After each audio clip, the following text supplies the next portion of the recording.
Boa tarde, o meu nome é Andréa Pereira da Silva e eu vou dar continuidade ao nosso trabalho que está falando sobre a análise da teoria humanística e a relação interpessoal do enfermeiro no cuidado com o recém-nascido. Eu vou falar sobre a análise da utilidade do conceito de relação interpessoal e do diálogo utilizado na dissertação. Na teoria humanística, ela busca uma visão ampliada das experiências fenomenológicas com os seres humanos. Já a enfermagem humanística é considerada um diálogo vivo entre enfermeiro e cliente. A enfermagem existencial é justamente o envolvimento no cuidado ao paciente, manifestado na presença ativa no todo, na totalidade. Desde o início desse artigo, vem se enfatizando sobre a relação interpessoal e o diálogo que estão vinculados ao cuidado com o RN, ou seja, a humanização da assistência. São atitudes humanas, demonstração de respeito, comunhão com sentimentos e com a dor do paciente. É o que é esperado a todos os profissionais responsáveis pelo cuidar. A enfermagem ela é um processo interativo que resulta do encontro de dois seres humanos, um que necessita ser cuidado e o outro comprometido com o cuidar, ajudar aquele que sofre. Dessa maneira, a enfermeira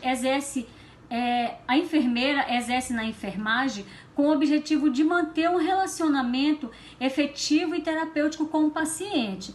Percebe-se também que um ambiente de trabalho ameaçador, ele pode desencadear estresse, desânimo, angústia, e na área da saúde isso não é diferente. Isso pode acontecer em qualquer área, mas na área da saúde principalmente porque a gente sabe da sobrecarga de trabalho, da falta de equipamento, entre outras situações que vêm desencadear esse estresse no profissional.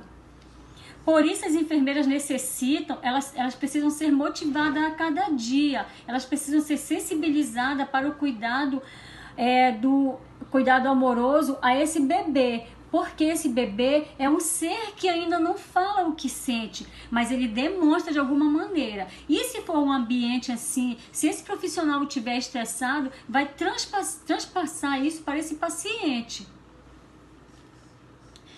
Devem sempre cultivar o envolvimento e a singularidade para olhar as situações com vista em uma relação harmoniosa com o RN. Assim, juntos irão buscar o bem-estar, pois cuidar do ser humano exige vontade, exige vocação e é preciso querer, porque não tem como você fazer uma coisa, fazer por fazer, principalmente quando se fala em pessoas, em paciente, cuidar do outro. É preciso ter vocação para isso, porque senão não vai ser desenvolvido um trabalho como deveria ser feito. Cuidar do paciente, é preciso cuidar do paciente com amor, é preciso ter vocação e é preciso querer. A capacidade de comunicação das enfermeiras, ela foi afetada pelo estado emocional e pelo seu bem-estar. Então, nesse artigo fala isso, que a capacidade de comunicação dessas enfermeiras, pelo fato do ambiente, foram afetadas o estado dela emocional e o estado físico também. Na prática do cuidado, não se observou a maioria das enfermeiras a interação. Então, por isso, a maioria das enfermeiras elas não tinham essa interação, esse diálogo com o bebê. Elas não tinham essa troca de olhar, esse falar carinhoso, a escuta. E isso o bebê acaba demonstrando através de gestos. Se ele sente, ele acaba demonstrando através de gestos. Por quê? Porque elas não conseguiam demonstrar isso. Elas não eram sensibilizadas a isso.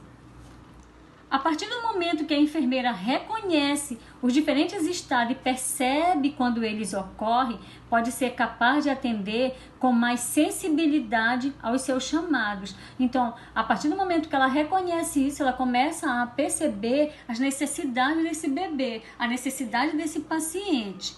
Assim, começa a estabelecer um vínculo amoroso. O corpo do bebê ele é então investido de uma outra forma. Sua pele agora já não é mais já não é mais um meio de procedimento invasivo, mas sim uma superfície de troca, de toque, de troca, de olhar. Esse relacionamento não se origina apenas dos sentimentos que as pessoas nutrem uma pelas outras. Deriva também de duas exigências: manter uma relação viva e mútua com um centro vivo e estar unido de comunhão. A teoria e a prática da enfermagem humanística, ela depende das experiências de conceituação, participação da visão de cada enfermeiro que tem no mundo e da enfermagem. Ambas, elas se entrelaçam. Então, a teoria e a prática, elas não estão separadas, elas estão juntas, elas se entrelaçam. Não tem como teoria e prática na enfermagem andar separado. Não tem como. Teoria e prática tem que estar junto. Os cuidados de enfermagem só se realizam de forma eficiente e eficaz quando o profissional se coloca à disposição do ser doente, respeitando o tempo e o espaço individual de cada um. A partir do momento que esse profissional se coloca à disposição desse ser doente, tudo vai fluir conforme deve ser. O cuidado de enfermagem, ele envolve uma série de ações de conhecimentos a fim de favorecer a quem está necessitado de cuidados e a quem proporcionar o cuidado. Não se deve restringir a um cuidado apenas técnico, desprovido de sentimentos. Não podemos trabalhar na enfermagem apenas para trabalhar a parte técnica. É necessário ter amor, ter vocação, como eu falei ainda há pouco. Então, o nosso trabalho foi esse, o meu trabalho foi esse, o diálogo com o paciente na UTI neonatal. E aqui eu finalizo o nosso trabalho. Muito obrigada.